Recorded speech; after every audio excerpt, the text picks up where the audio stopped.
From Deloitte Tax and Legal Japan, welcome to the Japan Perspective. This is a podcast where we speak to specialists from across Deloitte to discuss the latest business issues impacting foreign multinational companies in Japan. I'm your host, Joanna Hazel. Today's guest, we are joined again by Nicole Baxter. And as a reminder, Nicole works on our indirect tax team with the team here at Deloitte in Tokyo. Today, we're going to be talking about the introduction of the taxation of online platforms on April 1st, 2025, as announced by the Ministry of Finance in the 2024 tax reform proposals. If you listened to our debrief geographical webinar series that happened earlier in February, you would be somewhat familiar with the proposed changes and some of today's discussion. But we promise that we do have some additional information and material to share with you all. So Nicole, thank you so much for joining us again. And before we get into the technical discussion, I thought for context, we could explain to our listeners why these rules are being introduced. Thanks, Joanna, and thank you for having me back. So I guess as you're probably aware, the digital platform economy has really boomed in recent years. Online platforms have increasingly been acting as intermediaries between foreign suppliers of digital services and end consumers. In Japan alone, the growth of the digital market is so strong that in-app sales are expected to surpass 5 trillion yen this year. This sales channel is, we know, the preferred method for foreign digital service providers entering the Japan consumer market for the first time. Wow, 5 trillion yen, that's quite the threshold. Can you kind of walk us through what the current rules are around this and how those are going to change? Sure. So currently, under the JCT rules, the underlying foreign suppliers of digital services are generally obliged to collect and remit any JCT or consumption tax on their transactions to the tax authority. However, what we have seen is that many of these underlying foreign suppliers are often unaware of their obligations regarding consumption tax. But even when they recognize the requirements, it's often difficult in practice for them to actually become taxpayers and then to comply with their JCT responsibilities. So this, I guess, has resulted in a perceived inequality in the application of the consumption tax rules. And it's that inequality which the proposed new platform taxation rules aim to redress.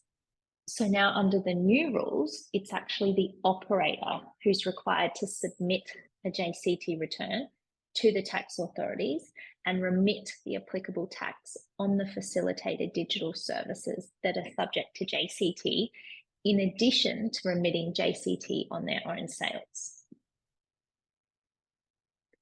Got it. Thank you, Nicole, for that. So you mentioned a specified platform operator. Can you explain that a little further and who exactly are you referring to here?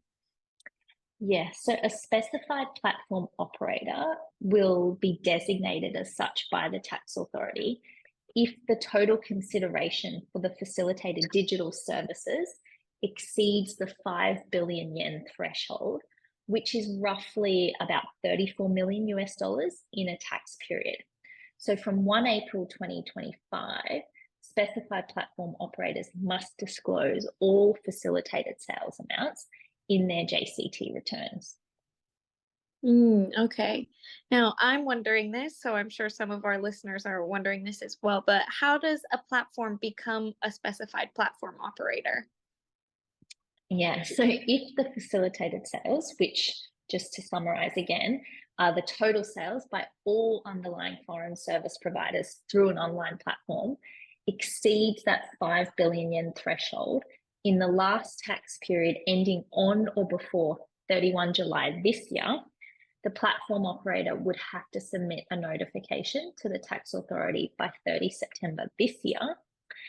And the platform would then be a designated specified platform operator by 31 December this year, with an effective date of 1 April 2025, which is the date it must start collecting and remitting JCT on facilitated sales. Now, Joanna, to prevent platform operators from restructuring to avoid being designated as a specified platform operator, special measures for mergers and demergers are currently being proposed. Okay, so it sounds like for any of our listeners out there who have fiscal year ends that are going to end on or before the 31st of July 2024, they should probably start thinking about whether or not these new platform taxation rules might apply to them. How about those taxpayers that have a fiscal year end that might be shorter than 12 months this year? What does the application and timeline of this rule look like for them? Yeah, so their facilitated sales amounts must be prorated and the 12-month equivalent amount calculated. And then for subsequent tax periods, platform operators would have to assess whether their facilitated sales exceed the 5 billion yen threshold in the tax period. And if it does, they must notify the tax authority before the deadline of that relevant return for that period. And that's generally 2 months after the end of the tax period. And the designation would then take effect 6 months after the notification submission deadline. So, surrounding this, will the NTA offer any kind of materials or publish information that gives details about specified platform operators to help our listeners with their compliance? Yeah, so a list of all designated specified platform operators will be published by the tax authorities. Specified platform operators will also be required to notify foreign digital service suppliers of their status. And then once a specified platform operator has been designated as such, it will remain so unless its facilitated sales fall below the 5 billion threshold for 3 consecutive tax periods. I see. Okay. So, in terms of how the specified platform operators will account for the underlying services, will Japan adopt, I think, what is called the deemed supplier model for this? Yeah, so similar to other jurisdictions, Japan will implement this model. So, for those that are not familiar with this model, under the deemed supplier model, the platform operator is deemed to have purchased the service from the underlying service provider and is required to collect and remit indirect tax on the deemed onward supply to a final customer. This approach will also be adopted in Japan. However, the draft law does not actually mention how the platform operators must treat the deemed input JCT on the purchase side. It's likely that they won't be required to recognize deemed purchases of digital services from the underlying service provider, but we don't know yet. I see. Okay. Well, Nicole, thank you so much for that overview and covering both technical and accounting side of this new rule. Before closing out this episode, are there any other points or topics you'd like to leave our listeners with?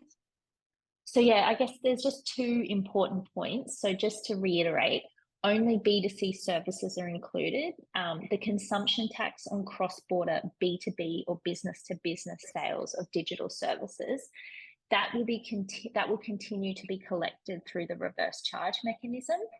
And then secondly, platform operators are not required to remit consumption tax on sales of Japanese providers of B2C digital services. So that means that if you're a platform operator facilitating both domestic and foreign supplies of digital services, you will need to be able to distinguish between the two. Thanks, Nicole. So, for my own summary and as a summary for our listeners, it's my understanding that basically, if you're a platform business operator facilitating the supply of B2C digital services for foreign enterprises, you'll need to assess whether you're likely to be treated as a specified platform operator and alternatively, if you are a foreign digital service provider making B2C sales through digital platforms and you receive consideration for those, you will also need to start planning for and thinking about these new platform taxation rules and if they'll impact you or not. Thank you again, Nicole, for joining us. It was so great to have you and chat with you again. And Nicole and her team have also written a newsletter on this platform taxation topic. So please keep your eye on our platforms for this newsletter. If you have any questions or would like to reach out, please feel free to contact either of us on LinkedIn. Thank you for listening, and we'll see you next time.